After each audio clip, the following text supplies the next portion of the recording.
മാർക്കറ്റിനെ കുറിച്ച് നിങ്ങൾക്കൊരു വ്യക്തത വന്നിരിക്കുന്നു. അപ്പോൾ ഇനി മാർക്കറ്റിൽ എങ്ങനെ നിങ്ങൾ ട്രേഡ് ചെയ്യും? നിങ്ങൾ മൊബൈൽ ആപ്പ് ഉപയോഗിക്കുകയോ ലാപ്ടോപ്പ് ഉപയോഗിക്കുകയോ ഏത് രീതിയിൽ ഉപയോഗിച്ചാലും നിങ്ങൾക്ക് അറിയേണ്ട ഒരു ചെറിയ കാര്യങ്ങൾ ഇവിടെയുണ്ട്. ഏതാണ് അത്? ഇതിൽ പ്രത്യേകം ശ്രദ്ധിക്കുന്നത് ടൈമിംഗ് ആണ്. നമ്മുടെ ഇന്ത്യൻ മാർക്കറ്റിന്റെ ടൈമിംഗ് എന്ന് പറയുന്നത് 9:15 തൊട്ട് വൈകിട്ട് 3:30 വരെയാണ്. അത് എങ്ങനെ നിങ്ങൾ ട്രേഡ് ചെയ്യുന്നു? നിങ്ങൾ മാർക്കറ്റിൽ നിങ്ങൾ ഒരു ലാപ്പ് ഓൺ ചെയ്യുകയോ മൊബൈൽ ആപ്പ് ഓൺ ചെയ്യുകയോ ചെയ്തു കഴിഞ്ഞാൽ നിങ്ങൾക്ക് അവിടെ കാണാവുന്നത് ഏറ്റവും ആദ്യം ബിഡും ആസ്കും എന്നതാണ്. ഇതാണ് ട്രേഡിംഗ് ചെയ്യുന്ന ആ ഒരു ടൂൾ. ബിഡ് ആസ്ക് എന്ന് പറയുന്നത്, ബിഡ് എന്ന് പറയുന്നത് ബൈയിങ്ങും ആസ്ക് എന്ന് പറയുന്നത് സെല്ലിങ്ങുമാണ്. നിങ്ങൾ ആരുടെ കയ്യിൽ നിന്നാണ് ബൈ ചെയ്യുന്നത്? സെല്ലറിന്റെ കയ്യിൽ. ഒബിയസ്ലി ആ സെല്ലറിന്റെ പേരാണ് ആസ്ക്, ബൈ ചെയ്യുന്നത് ബിഡ്. അപ്പോൾ അവിടെ പ്രൈസ് എങ്ങനെയായിരിക്കും?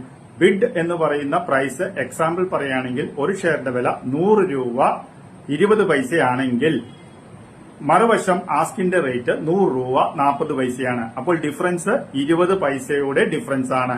അപ്പോൾ നിങ്ങൾക്ക് ബിഡ് നിങ്ങൾ ബയ്യറും ആസ്ക് സെല്ലറുമാണ്. അപ്പോൾ നിങ്ങൾ മേടിക്കാൻ പോകുന്നത് 100 രൂപ 40 പൈസയിൽ നിന്നുമാണ്. ആസ്കും കഴിഞ്ഞു കഴിഞ്ഞാൽ നിങ്ങൾ ശ്രദ്ധിക്കേണ്ട മറ്റൊരു കാര്യം എന്താണ്? അവിടെ കാണുന്നത് ഹൈ, ലോ, ക്ലോസ്, അങ്ങനെ പല കാര്യങ്ങളും അവിടെ ഉണ്ടാകും. അപ്പോൾ ഹൈയും ലോയും ക്ലോസും അത് പ്രത്യേകം ശ്രദ്ധിക്കണം. ഇന്ന് മാർക്കറ്റ് എത്ര ഹൈ പോയി, ഇന്ന് എത്ര താഴെ വന്നു, ഇന്നലെ എത്ര ക്ലോസ് ആയിരുന്നു, അത് ഓരോ ഷെയറിനും ഓരോ ഹൈയും ലോയും ക്ലോസും ഉണ്ടാകും. ഇനി നമ്മൾ എങ്ങനെ ഈ മാർക്കറ്റിനെ ജഡ്ജ് ചെയ്യും? 52 വീക്ക് ഹൈ എന്നവിടെ കാണാം, 52 വീക്ക് ലോ എന്ന് കാണാം.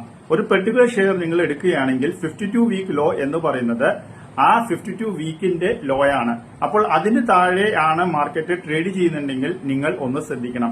52 വീക്ക് ഹൈ എന്ന് പറയുന്ന ഒരു ഷെയർ പ്രത്യേകിച്ച് നിങ്ങൾ ശ്രദ്ധിക്കണം. ഒരു ട്രേഡർ ആദ്യമായി ട്രേഡ് ചെയ്യുകയാണെങ്കിൽ അറിയാതെ മാർക്കറ്റ് കയറുന്നു എന്ന റൂമറിൽ ഒരിക്കലും ബൈ ചെയ്യരുത്.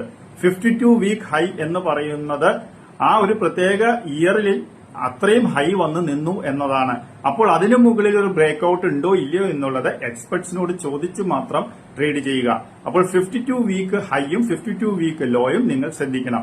ഇനി ഫോർ എക്സാമ്പിൾ നിങ്ങൾ മാർക്കറ്റിൽ 100 രൂപ 30 പൈസയ്ക്ക് ഒരു ഷെയർ ബിഡിൽ കണ്ടു, 100 രൂപ 40 പൈസയ്ക്ക് ഒരു ബിഡിൽ കണ്ടു. അപ്പോൾ അവിടെ 10 പൈസയുടെ ഒരു വ്യത്യാസമേ ഉള്ളൂ.